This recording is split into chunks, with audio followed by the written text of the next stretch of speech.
stop falling for these 5 sparring myths that are holding back your progress in ITF Taekwondo.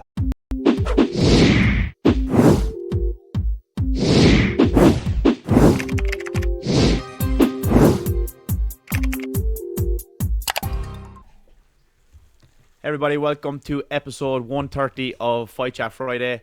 So if you've been training Taekwondo for a while, you might have heard some of these common myths about sparring that get passed around. But the truth is that these myths are going to be holding you back from reaching your true potential as a sparring athlete or just as a sparring student.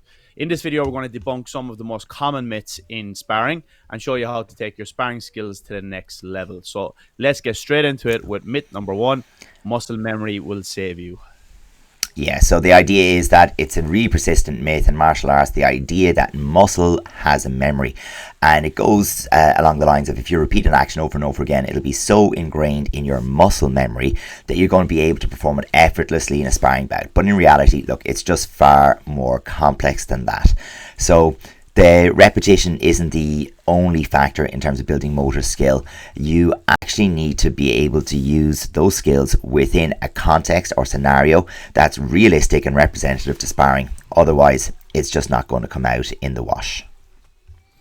Yeah, and that very much links us up to the next one nicely, which is combos and techniques equals sparring skills. Yeah, no, we'll go with the combos and techniques, I think. Here we go. So that's it. So another common misconception in ITF Taekwondo is this mastering a certain set of combos or techniques will automatically then translate into strong sparring skills. But while it's certainly important to have that foundation in your technique, sparring does require much more than a preset combination. In sparring, you do need to be able to read your opponent's movements, adapt to changing circumstances, make quick decisions on the fly, and that means that practicing with a variety of partners, trying new techniques, and constantly trying to push yourself to improve your timing and footwork and other things that put these combinations and techniques in play is the most important thing. So we're considering timing, distance, and all these other factors. So the sparring skills are the part that puts the cake together, and then the techniques combinations is that little bit of icing on the top. Okay, so that brings us to our next one, which is that your belt is an indicator or a good indicator of your sparring ability. And what that would suggest is that, if you happen to be a higher belt, that is going to be commensurate with a level of sparring ability, which would mean that the person with the higher grade or the higher rank is going to be better than the person with the lower rank. And it's just a bit more nuanced than that. So while the belt is a good indicator maybe of knowledge, of time spent in training, or of technical progress, it doesn't necessarily relate in any direct way to your ability to express that in the sparring ring. So don't become so focused, particularly on the small divisions in belts, so green belt to blue tag and so on. There's just not going to be any meaningful difference that you can rely on in that. So let that go. It's not really a thing.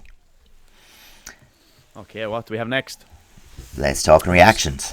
So reaction drills is kind of a common one that we see, especially doing the rounds on Instagram. You see these type of videos going around a lot. So the idea here is that it's the key to your reactions that you can move quicker, react quicker, but that's not really the reality, because the research suggests that all these reactions are very specific to the movements and the stimulus that we do receive. So reality is that it needs to be context specific, and that means that a reaction drill that works well in one scenario not be effective in another. So instead of relying on your reaction drills, you need to practice your sparring skills in a variety of contexts with a live training partner, because it's that stimulus, the body language, and all these other cues that we get is the important thing here, to be able to react in different ways. A lot of time it's subconscious, which means it's not even reacting to lights or reacting to whatever.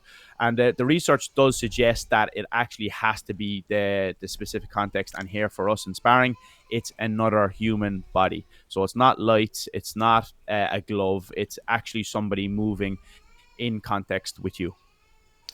So that brings us to size or strength. So the perception, of course, within Taekwondo is that if you're bigger than your opponent, and particularly taller, that you carry a big advantage. So the things to remember, first of all, the The power doesn't influence the points that you're going to score. So if you hit harder, the only thing that you risk, or that the only reward that you might get, is a foul. So we have no incentive towards us hitting our opponent harder.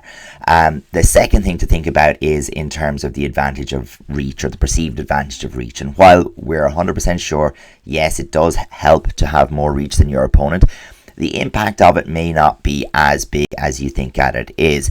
There are other factors that come into play. So your ability to control rhythm, ring position, distance, your timing, and so on, your perception of your opponent's attacks and how you interact with them, all of these things matter as well. And so that just means that with the appropriate practice, a small opponent can actually be a challenge for a taller opponent sometimes as well. So don't look at that as a fixed thing, that your opponent is taller or whatever and that they have an advantage. There you go. So there you have it. 5 common sparring myths in ITF Taekwondo debunked. So if you've been holding on to these ones, let them go and improve your sparring skills rapidly. So that's this episode. Catch you in the next one. Bye now.